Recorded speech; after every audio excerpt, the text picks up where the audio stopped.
Quand on entend le mot gouvernance, on pense tout de suite à des règlements, à de la conformité. C'est un univers qui sonne un peu gris, on va se le dire. Mais et si la vraie gouvernance, celle qui donne des résultats concrets, c'était d'abord une question de cœur puis de courage? C'est exactement ça qu'on va explorer ensemble. Et voilà, c'est ça la clé. On ne parle plus de règles, mais bien de clarté et de courage. Ça change complètement la perspective, non? On passe d'une vision très administrative à une vision de leadership. C'est ça le cœur du sujet, la gouvernance. C'est pas de la paperasse, c'est une affaire de personnes. OK, alors, concrètement, qu'est-ce que ça veut dire? Oublions juste un instant le conseil d'administration, parce que tout commence par le climat humain. Regardez bien ce chiffre, 21 Il a l'air petit comme ça, tout seul sur l'écran, mais ce qu'il faut savoir, c'est que derrière ce simple nombre se cache une réalité qui est énorme, un coût gigantesque pour les organisations partout dans le monde. Et voilà ce que ça représente. Selon Gallup, à peine un employé sur 5 est vraiment engagé dans son travail. Le coût de ça, des centaines de milliards en productivité perdue. Et la cause racine, bien souvent, c'est la même. Une gouvernance qui a complètement oublié l'humain. C'est là que ça se joue.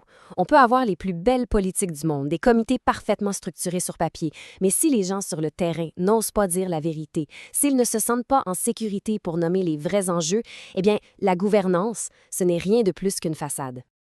Pour vraiment saisir l'impact, le mieux, c'est de plonger dans une situation réelle. Laissez-moi vous raconter l'histoire de Claire et Alexandre. Ça illustre parfaitement ce qui arrive quand la machine s'enraye. Imaginez la scène. Une entreprise en pleine croissance, donc beaucoup de pression pour livrer. Sur papier, tout est beau. Le CA est bien structuré, les politiques sont en place, tout semble sous contrôle. Mais seulement sur papier. Parce que voilà la réalité du terrain. Les réunions sont interminables, puis on en sort sans décision claire. Les gestionnaires sont à bout de souffle, ils envoient des messages contradictoires, et pendant ce temps, les projets stratégiques, eux, y patinent. C'est ce chaos silencieux qui s'installe quand la structure officielle ne tient pas compte des interactions humaines. Alors, comment on sort de ce cycle-là?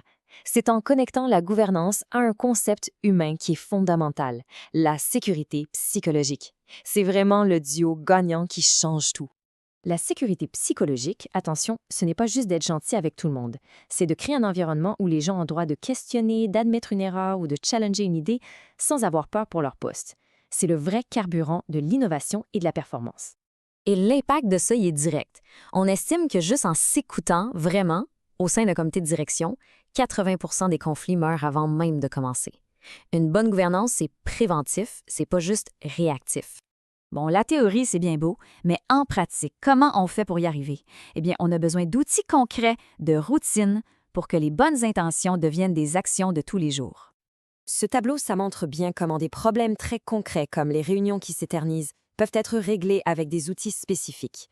Prenons M360 Meet par exemple. Ça aide à prendre conscience du coût réel d'une réunion et ça force à prendre des décisions plus vite. En fait, chaque outil vise à transformer un point de friction en un levier de clarté et d'efficacité. Et ça nous amène à une distinction qui est essentielle. C'est un choix que chaque leader doit faire. C'est le contraste entre ce qu'on appelle une gouvernance de façade et une gouvernance qui est bien vivante. D'un côté, on a la gouvernance de façade. Là, tout est centré sur la conformité, les procès-verbaux. Le mot gouvernance, il fait peur. De l'autre côté, il y a la gouvernance vivante. Ici, on se concentre sur le dialogue, sur les décisions courageuses. Les décisions sont expliquées, le CA est nourri de données réelles et le mot gouvernance, eh bien, il rassure, parce qu'il protège les gens autant qu'il protège les chiffres. Maintenant, c'est le temps de se regarder. Comment est-ce que ces concepts s'appliquent dans nos propres organisations? Il faut se poser les vraies questions. Pensez-y un instant. Pas juste la permission implicite, là, la permission explicite. Est-ce qu'une personne a ce rôle? Si la réponse est floue, c'est un signal très important. Le taux de roulement, c'est comme regarder dans le rétroviseur. Ça nous dit qui est déjà parti. Mais comment on mesure l'engagement, le moral, les risques humains avant que la crise arrive? Une valeur qui est affichée sur un mur, ce n'est rien de plus qu'une décoration. Quels sont les rituels concrets, les habitudes, les réunions, les processus qui prouvent chaque jour que les principes de gouvernance sont bien réels? Répondre à ces questions, ce n'est pas simple. Et faire cette transformation d'une gouvernance de façade à une gouvernance vivante, ça demande du courage et les bons outils. C'est précisément là que l'expérience fait toute la différence. M360, c'est plus de 15 ans d'expérience à accompagner des dirigeants et des gestionnaires avec un taux de satisfaction impressionnant de plus de 99 %. Et ça, ce n'est pas juste un chiffre, c'est le reflet de transformations réelles et durables. Au final, tout se résume à ça. Bâtir une gouvernance qui a un cœur pour les gens et un cap clair pour la performance. Ce n'est pas une théorie à apprendre, c'est un muscle à développer.